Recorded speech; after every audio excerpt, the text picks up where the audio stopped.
What's good, my people? It's your boy Grego, aka the Black Banker, aka Mr. I Keep Knowledge. I just wanted to come to you and get into it a little bit about this clip here. I got in a huge tax situation in 2008. My accountant died, and a girl that worked for him called my lawyer and said, "We have a problem."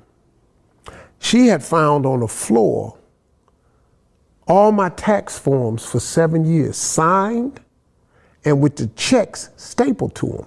So I'm thinking, I done signed and I done stapled the checks. Well, they were cashing the checks, keeping the money, and not turning in the tax form. So your account, that's where we interviewed Fat Joe. Similar situation. He went to jail for that, actually, tax evasion. So your accountant, you were signing the check. Oh, so you didn't know who the check was being made out to? Oh, to the government. So how did they cash it? Well, they didn't cash it.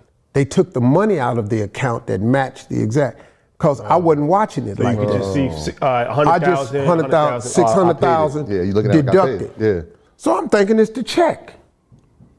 Little did I know, it was some people taking the money out. For 7 years? For 7 years. How much money did that? I ended up owing 22 million. Wow. 22 million with So one of the questions that I usually get around the teaching of financial literacy is why kids specifically?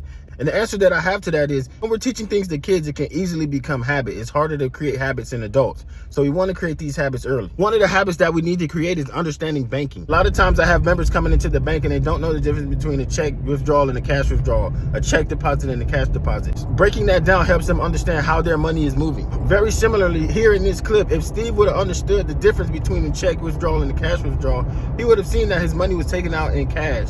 And then he would have been able to go ahead and confront his financial person and say, hey, I'm giving you checks, but I see they're being taken out in cash. What's going on here? And so when we're looking at our bank accounts, the main difference between a check withdrawal and a cash withdrawal is when we're looking at a check withdrawal, it's going to say draft withdrawal. And then ultimately it's going to have the draft number on there. And that draft number is going to match the check number that you sent out. So if your check number is 1134, on your bank account, on your bank statement, it's going to say draft 1134 for the amount that you wrote on the check. Well, as you're doing your banking, make sure that you understand how your money's being deposited and how your money's being taken out. And that will help you manage, budget, grow your money in the long haul.